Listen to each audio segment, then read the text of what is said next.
Suns, let's go! Obviously, I'm a huge Suns fan. I'm super pumped to have Kevin Durant on the team. If you don't know the particulars, Kevin Durant and TJ Warren, welcome home, TJ Warren, are coming to the Suns in a blockbuster trade.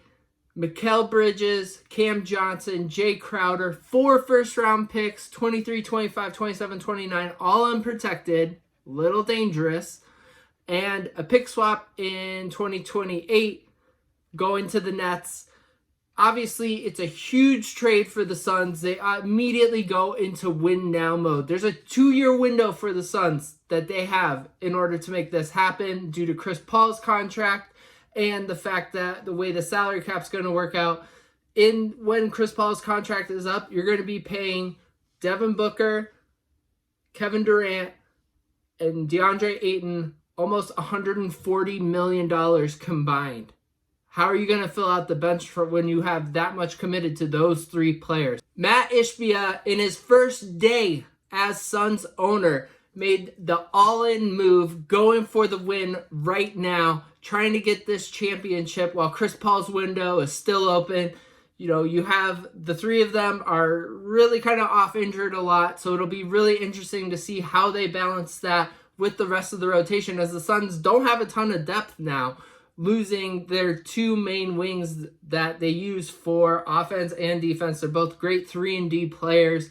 I know on Twitter a lot of Suns fans are really upset about losing Mikal, but listen, with the month that he just had, there was no way that the Suns were going to be able to make this trade and get KD without including Mikal Bridges. Also, if you look at it from a luxury tax standpoint, the Suns basically doubled their investment in the luxury tax. They went from $35 million to $67 million they're going to be paying in luxury tax by adding KD's contract. So Brooklyn acquired $37 million roughly with those Mikal Bridges, Cam Johnson, and Jay Crowder contracts, and they sent out nearly $46 million with KD's contract. Apparently what I've read was TJ Warren's contract doesn't really matter. It's a vet minimum salary, so it doesn't matter when it comes to the getting within 25%. So basically the Suns sent out the minimum that you could in order to be able to acquire Kevin Durant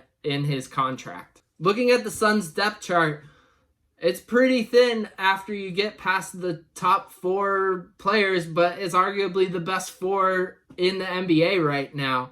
You have Chris Paul, whenever Cam Payne comes back from whatever injury he's got, looks like that might be soon, but we don't really know. You have Booker, he's coming back from injury. Shamit's injured. So you have Damian Lee, who's been, I think he has the best 3-point percentage in the league right now. And then it's really going to become who's going to be starting next to those big 4. Is it going to be Josh Okogie for defense? Because the Suns don't have a lot of defense now that the Twins are out. Are you going to start Dario Saric and go big? Or are you going to put Torrey Craig in there, who's inconsistent? Let's put it that way. So really all-in move for the Suns. Really exciting as a Suns fan. But if they don't win a championship in these next 2 years in this window, this trade is a failure, and who knows what those picks are going to end up being in 2027, 2029. What do you think of the KD trade? Are you excited for the Suns? Are they now the most hateable team? Do they get that title back from the Grizzlies this year? Let me know in the comments.